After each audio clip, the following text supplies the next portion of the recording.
Hello everyone, welcome back to our channel My Time My Teacher.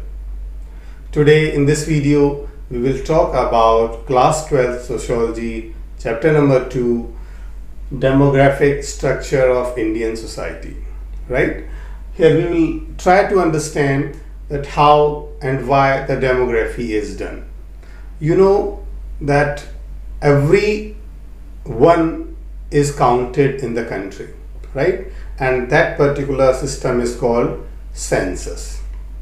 So basically census is a process to try to find out the number of people in the country with their age group, with their profession, with their education, with their earning, with their livelihood, with their lifestyle, with the possession of vehicles and everything.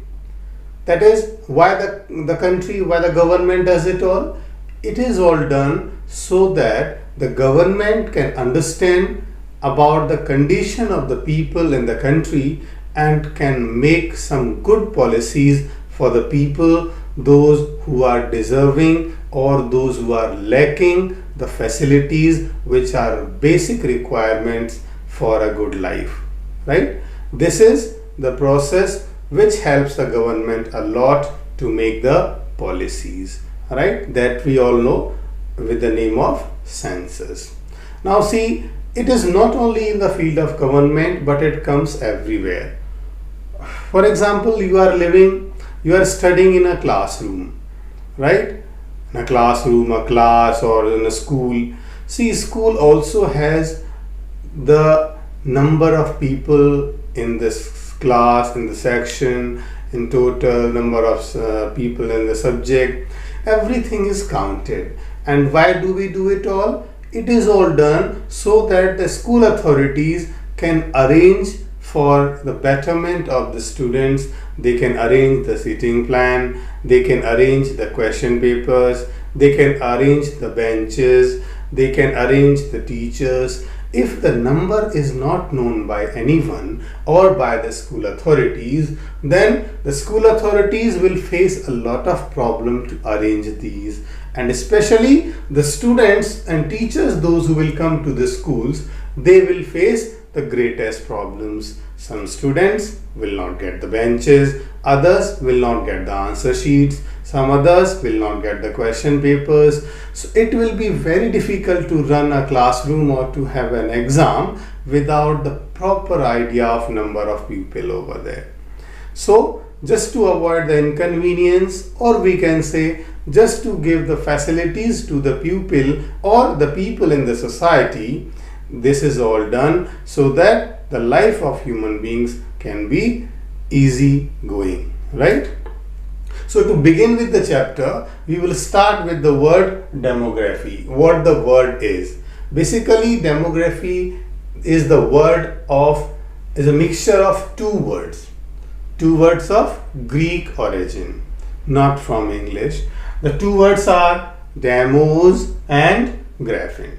These both are the words from Greek language. Demos here means people, simple word, people, and graphin means describe. You can see if we are adding these both the words together, it becomes describing the people. Describing the people is called demography. Describing, how do we describe the people? The people are described, as I told you, on the basis of their education, their age group, their ability to earn money, their livelihood, their lifestyle, their professions, and their possessions, whatever they possess in the society in their own life. That is all the people are described. Now further, the description of the people, that is divided into two parts, which is called types of demography. The one you call is formal demography, the another is social demography. Formal demography is done by the government to find out the various aspects to make the policies. Once again, the formal demography, that is done by the government. It is done done by government. Why? It is done by the government to find out exact condition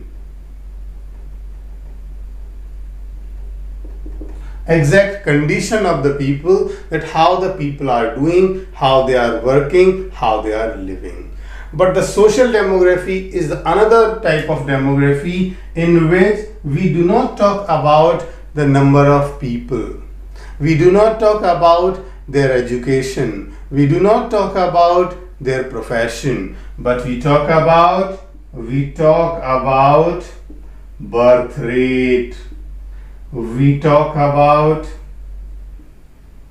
death rate, and we talk about especially migration. These are the three topics in social demography: birth rate, death rate, and migration. Birth rate is done to find out the number of children, those who are taking birth in the society, those who are going to take the society forward. Death rate is find out to know that how many people left us, what were the reasons behind it all.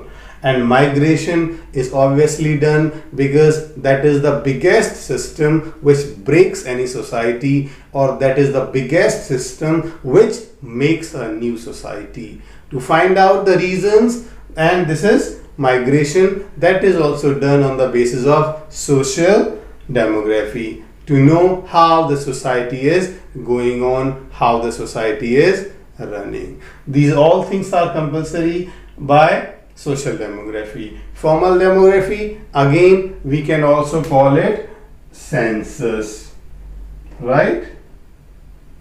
Which is done by the government at every 10 years. That is called census, and we can also call it formal demography, right? Clear these both topics? Now we are coming to the next one.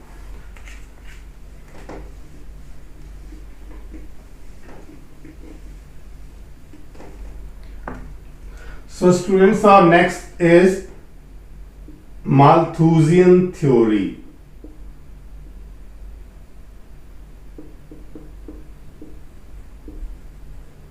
Malthusian theory of population growth.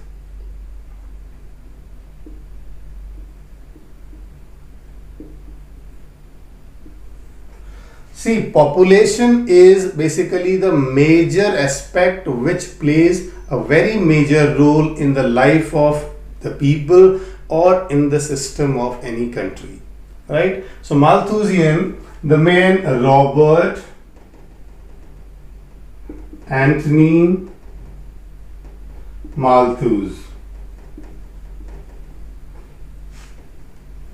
the person who gave us the theory of population growth. What was the theory of population growth? The population growth was, he said that there are two basic aspects of our life. The number one is the population, and the number two is the land, or we can call it agriculture, right? He said that in the system of the country, if we talk about India especially, then the most of the population is depending on agriculture, on land. So he said these two are the basic aspects of any country's population growth. The one is population, means the number of people that is increasing. The second one is the land. Now see, what he said is that population that grows in multiple times, like 2, it becomes 4, it becomes 6, it becomes 8, it becomes 10, like that? No, it is not like that. Then how it becomes? It becomes 2, then 4, then 8, then 16, then 32, then 64. Yes, this is the way how it increases, not 2, 4, 6. But now see the land. Is the land increasing? No, the land is not increasing. But what happened? We are systematically cutting the trees, cutting the forest, deforestation and all that. and that is all done so that we can increase the size of agricultural land. And that how it takes? It takes that the production is increasing. Production is increasing, but at what level? Like 2, like 4, like 6, like 8, like 10. See, if I am coming to the number 5, this is 1, 2, 3, 4, 5. 1, 2, 3, 4, 5.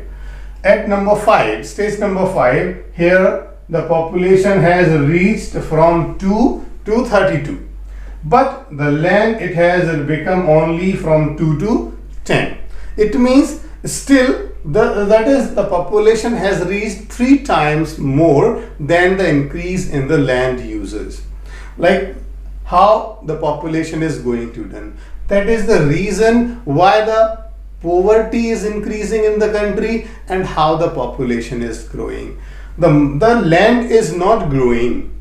We are just trying to maximize land in the country, but the population, you cannot stop that is growing very rapidly. And if the population will grow on like this, then what will happen? The country will have to suffer because of the poverty. You cannot stop that, right? That is about the Robert Anthony Malthus theory, whatever it was. Clear to you all? This is a very important theory which we have in Sociology's chapter number 2, demographic structure.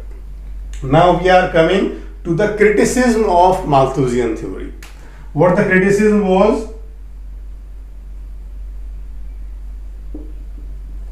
The criticism was also done of the Malthusian theory, and the criticism was that about number 1, the population. That all the time it is not possible that the population is going to multiply, because the few people, those who are educated, they are not giving birth to the doubling of the children. First thing, they are happy with 1 child or hardly with the 2 children. So it becomes from 2 to 2 only. It is not going to multiply. Second thing is that they are getting education. Sometimes what happens, the people, those who are getting married at the late years, they are not getting even a single child. So there also the theory of multiplication of the population is going to abolish. Second is regarding the land use. It is true that the land is not increasing at the same structure as the population is growing, but the technology is growing. The scientists are producing hybrid seeds, they are producing fertilizers, they are producing the medicine so that we can kill the bacteria and all that. What will happen because of that? The production of agriculture, that is going to increase. We are not talking about the increase of land, but we are talking about the increase of production, and that is happening because of the hybrid seeds, because of the fertilizers, because of the pesticides. That is, the production is growing at the same level or at the more level than the population is doing. That is a criticism of Malthusian's theory. Now we are coming to the next theory.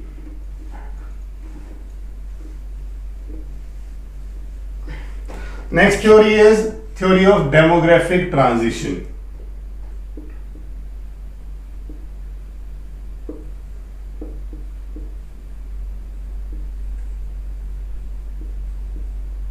Demographic transition.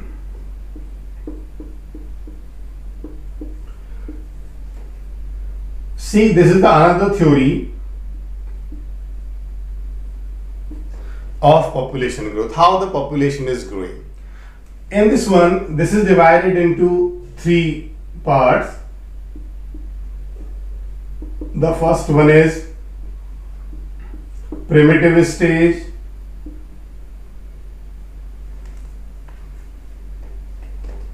the next is second stage, and third stage.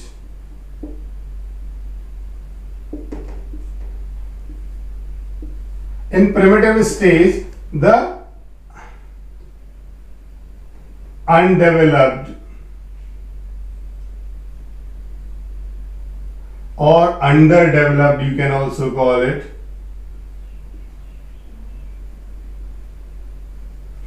countries are coming. Second stage, developing countries.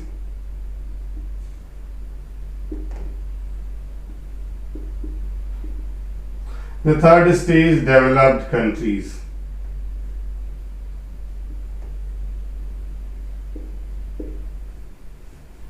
Right? The three stages are here: primitive stage, second stage, and third stage. Primitive stage is the stage where we have the countries which are either undeveloped or underdeveloped. Like, second stage is the stage where we have the countries which are developing countries, those who are trying to develop. And the third stage is the stage where we have the developed countries like US and UK. See, all these three types of countries the world is divided in. In the primitive stage, the birth rate and death rate. The birth rate is very high because the people are uneducated. The people are not worrying about the number of children they are going to have. They are not worrying about the facilities. They are not worrying about the education. So the birth rate is very high. Birth rate and death rate. These both are high. Birth rate is high because of illiterate. Death rate is high because of lack of medicine, lack of medical facilities, lack of doctors, lack of infrastructure. Death rate is also high, right? Now, if we talk about the second stage, the developing countries. The developing countries, the birth rate is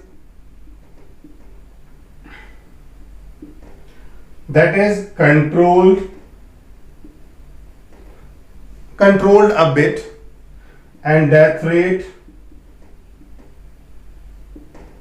that is also controlled. Now see how. In the developing countries, the birth rate is controlled because a particular portion of the population is educated and they know the meaning of children, they know the meaning of population. They know that the population growth will always lead us to poverty. So they give birth to less children in comparison to undeveloped or underdeveloped countries. That's why the birth rate is controlled here. The whole population is not educated, but the certain portion is educated, they are helping the country. The second is death rate. The death rate is also controlled in these countries because the infrastructure is available. Even though the high technology is not available, even though the people are not able to get the proper medicine at the proper time, but still they are able to control that. But still few people are getting the facilities, so that's why the death rate is also controlled. It is not possible for all, but for certain part of the population, right? So it leads to the controlled death rate also. If we talk about the third stage, the developed countries, there we have birth rate and death rate, and here these both are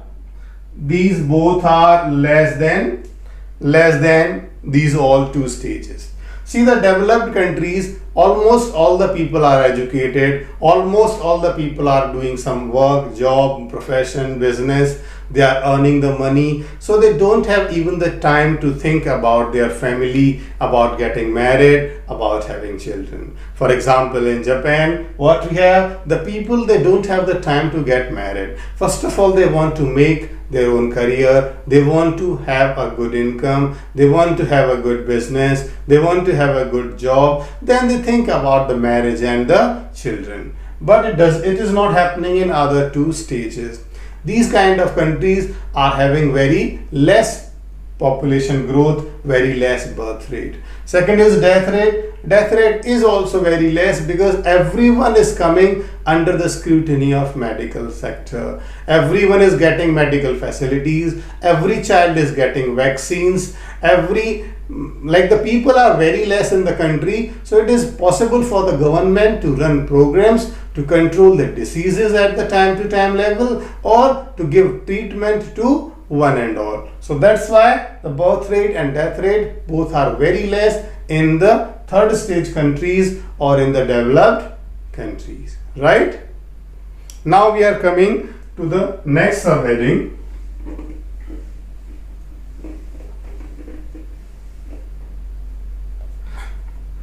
The next is common concepts of population.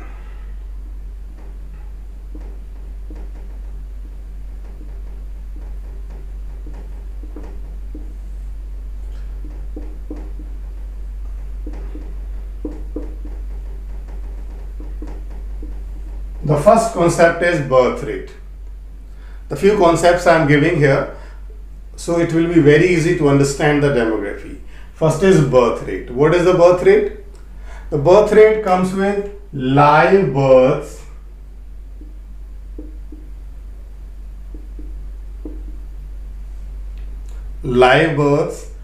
per 1,000 births. Right? Per 1,000 births. Like 1,000 children took birth. While what happened after that? After 1,000, during the first year of their life, like 200 children died. So the birth rate will be 800, not 1,000. The birth was given to 1,000 children, but after 1 year, only 800 are surviving. So till the age of 0 days to 1 year, they are coming under the category of live births, right? Second is death rate.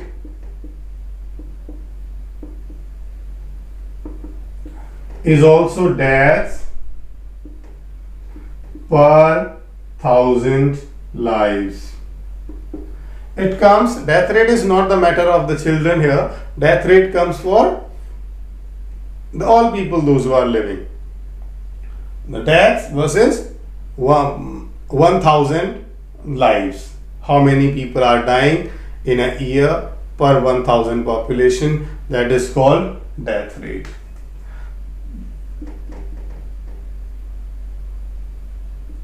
The next is natural increase. The natural increase, as the natural nature, what nature does is, nature gave birth rate minus death rate. Birth rate minus death rate is called natural increase. That how the population is increasing naturally, what God wants us to increase. That is called natural increase. Next is fertility rate.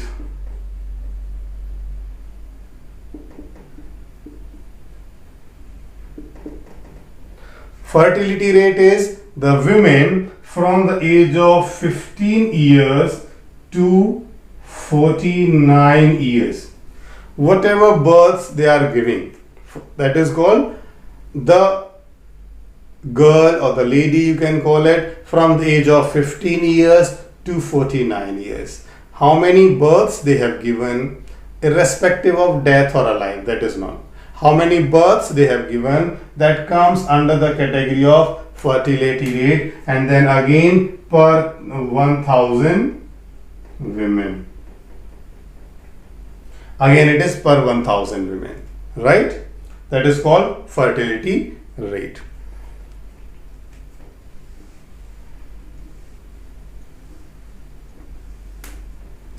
Now number 5 is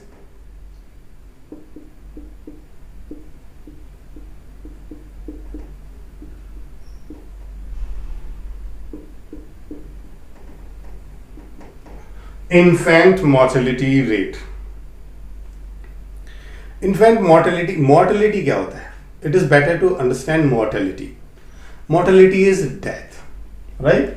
So now the things are infant mortality, maternal mortality,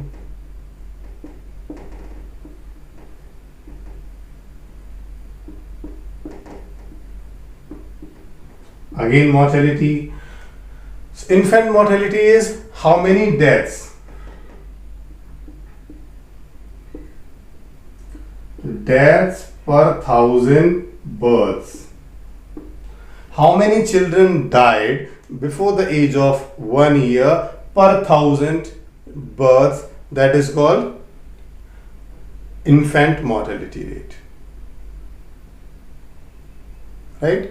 The children, those who took birth, and many children they just die soon after the birth, during the birth process, or soon after, 1 day, 2 days, few days. So that comes under infant mortality rate. Next is maternal mortality rate, is the women, those who are dying during childbirth. Again, per 1,000 women. The maternal mortality rate is the women, those who are dying during childbirth. Again, 1,000 women who are giving birth to the children, that comes under maternal mortality rate. Right? Number 7 is life expectancy.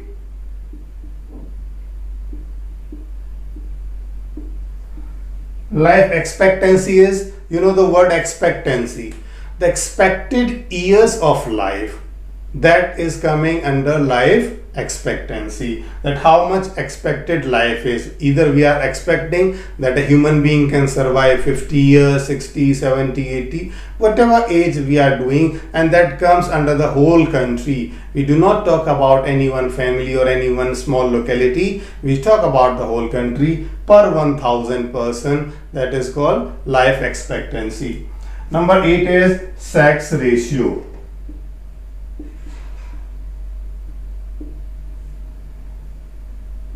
Male versus female, that is also per 1,000. The sex ratio, the difference between male and female in the country under the category 1,000, that comes sex ratio. Number 9 is dependency ratio.